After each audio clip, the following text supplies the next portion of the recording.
Los directivos del Instituto Ecuatoriano de Seguridad Social analizan las formas para financiar algunos servicios que entrega la institución a los afiliados debido a que estos rubros generan un desembolso económico que al momento no tiene sustento. Uno de ellos es justamente la atención que reciben los hijos de los afiliados menores de 18 años. La noticia requiere profundidad. En Notimundo están los protagonistas de la noticia.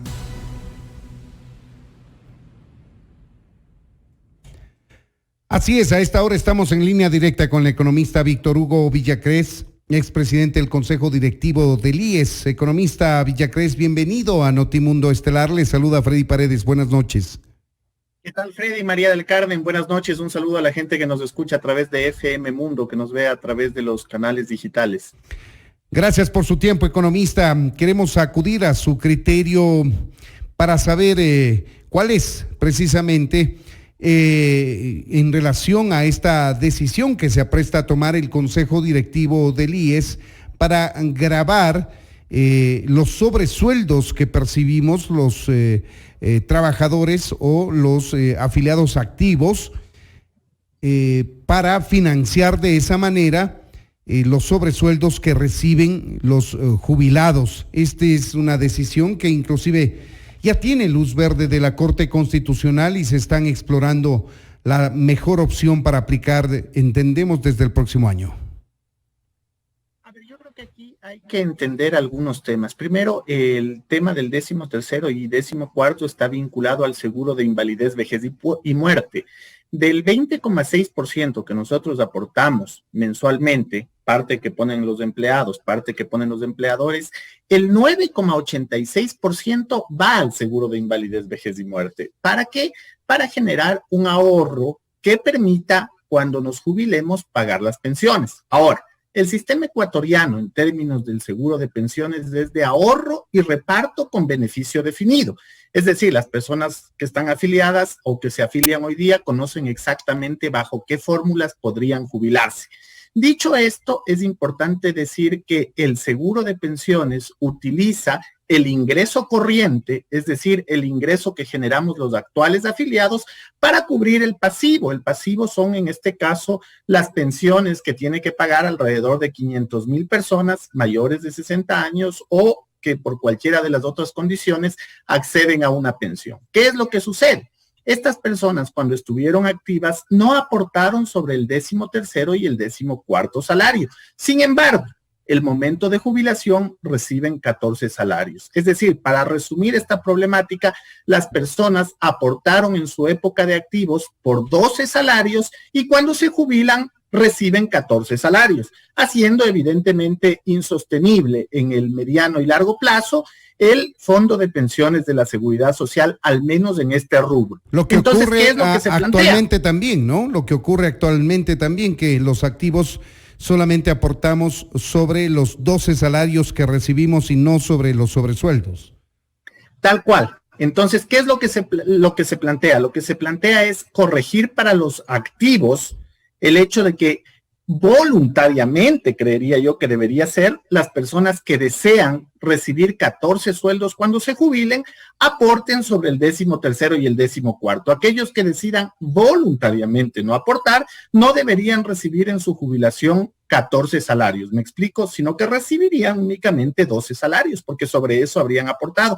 Ahí el concepto de voluntariedad que me parecería importante. El segundo concepto es que antes de esta decisión, allá por el 2016-2017, se optó por un descuento mensual en el salario de los jubilados, en la pensión de los jubilados, para cancelar el 13º y el 14º. Esto cubría al menos en parte. Sin embargo, la Corte Constitucional en su momento declaró inconstitucional esta figura y dijo que el IES tendrá que buscar la herramienta para captar recursos y poder pagar.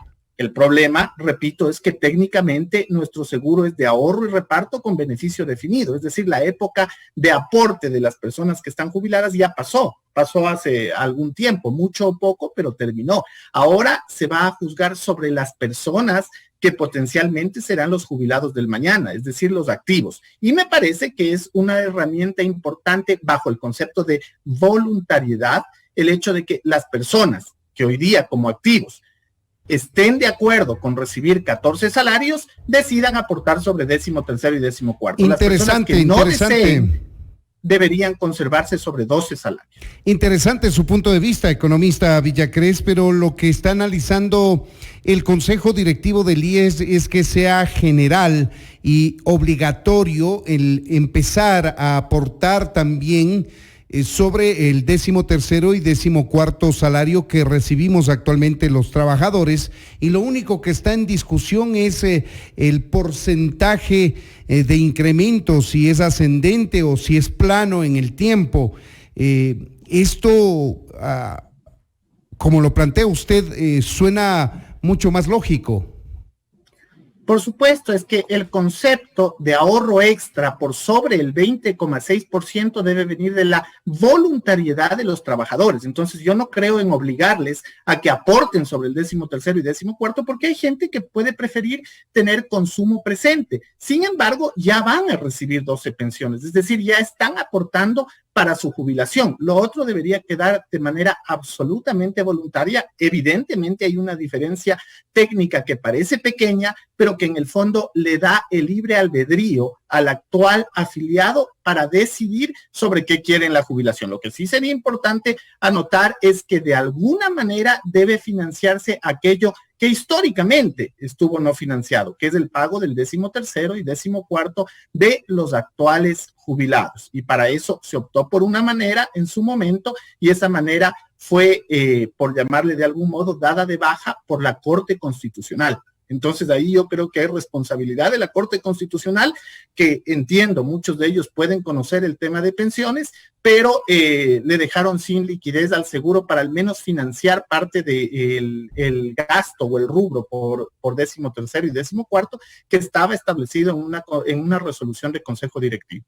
¿Y qué criterio le merece las tablas que están planteadas como opción para aplicar el cobro desde enero del próximo año? Mire, el entrar ya a conocer sobre porcentajes siempre va a ser complejo. Yo le puedo decir cómo funciona actualmente. Actualmente el empleado aporta el 9,45% y el empleador el 11,15% del 20,6%.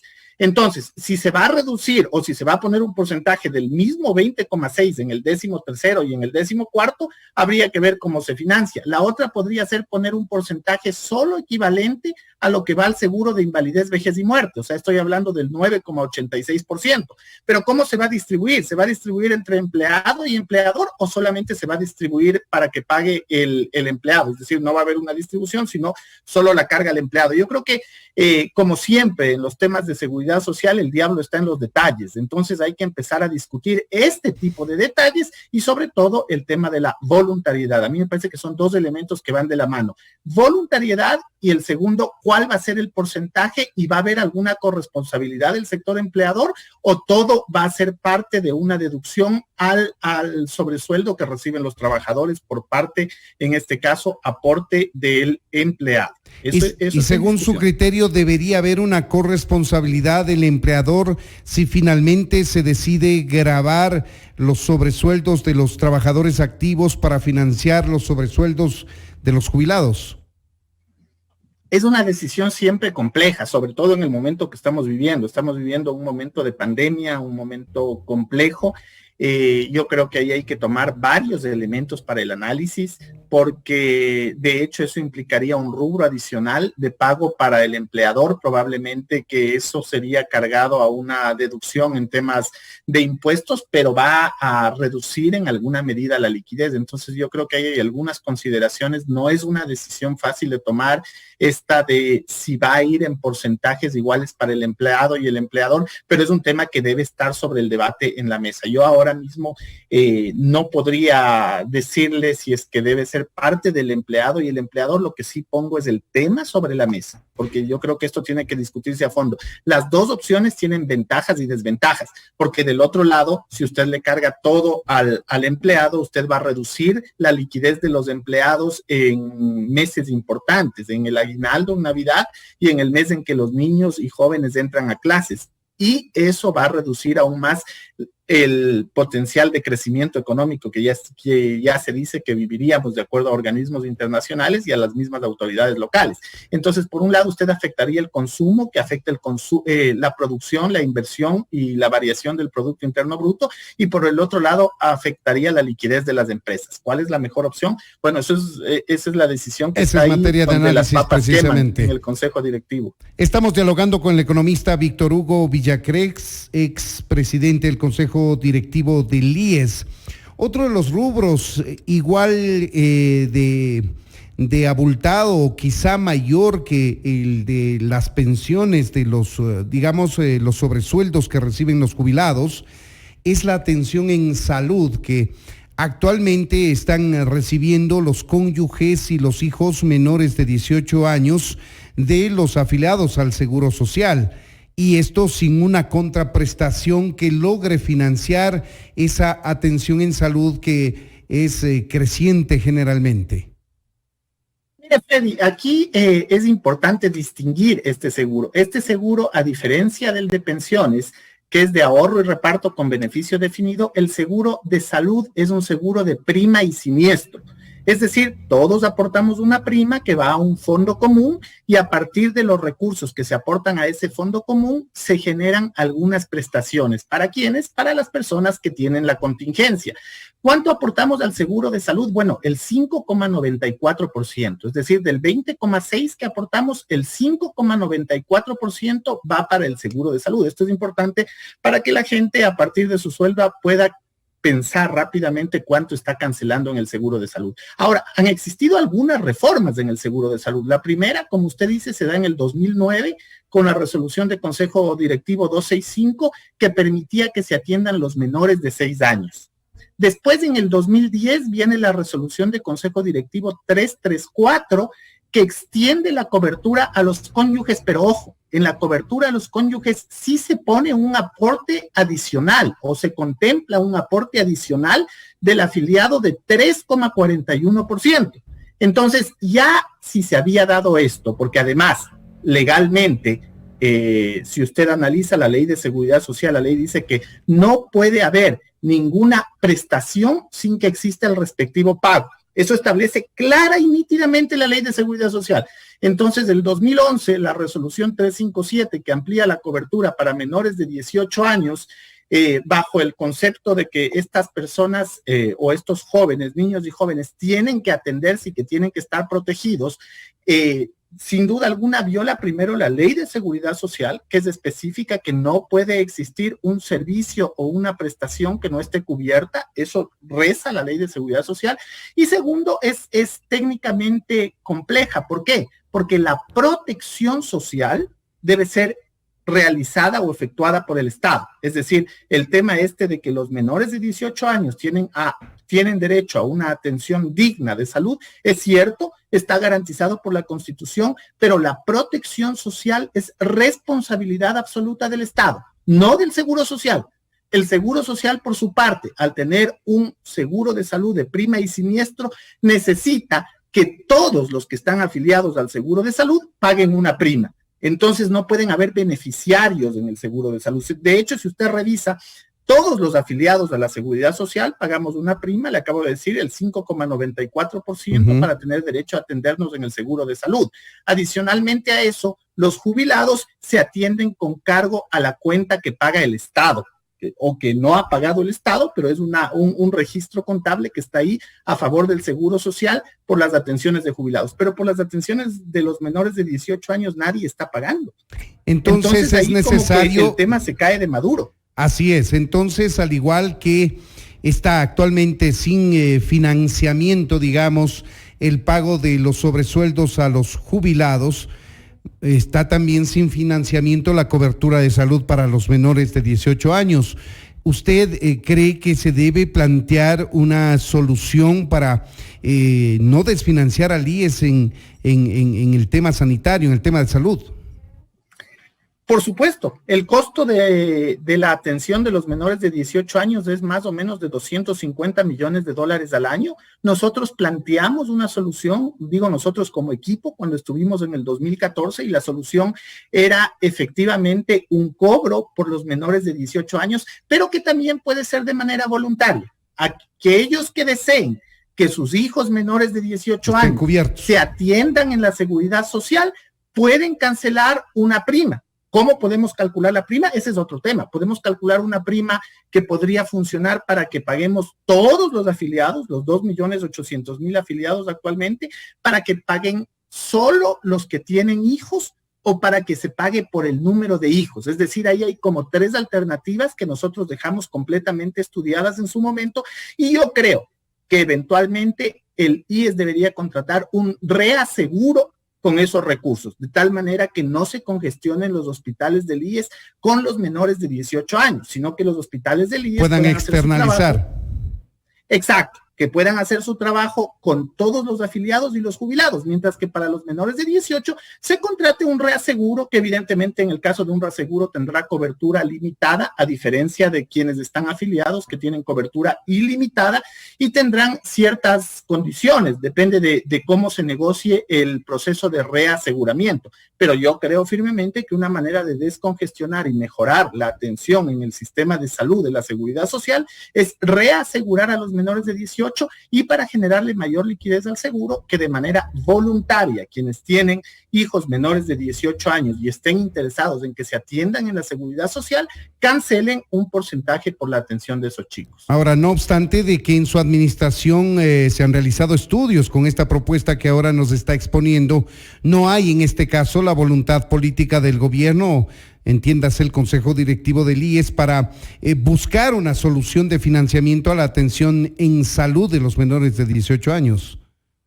Mire, este es un problema, y es un problema complejo, porque cuando las autoridades han llegado a la seguridad social, muchos han adoptado decisiones aparentemente fáciles, como fue la resolución de noviembre del 2015, la resolución 501 del Consejo Directivo, que descapitalizó al fondo de pensiones para capitalizar al fondo de salud. ¿Por qué? Porque ya se veía que existen este tipo de rubros que no están cubiertos. Entonces no encontraron mejor forma que tomar del 20,6% un mayor porcentaje para el seguro de salud y reducirle al seguro de invalidez, vejez y muerte. Pero esto también es ilegal. La ley de seguridad social establece claramente que usted no puede mezclar los fondos, y tiene un concepto atrás, porque no es solamente legal. El concepto técnico aquí es que si alguno de los seguros llega a tener problemas de liquidez o solvencia, esa iliquidez o insolvencia no se contagie en el resto de seguros. No se lo puede cubrir con el otro.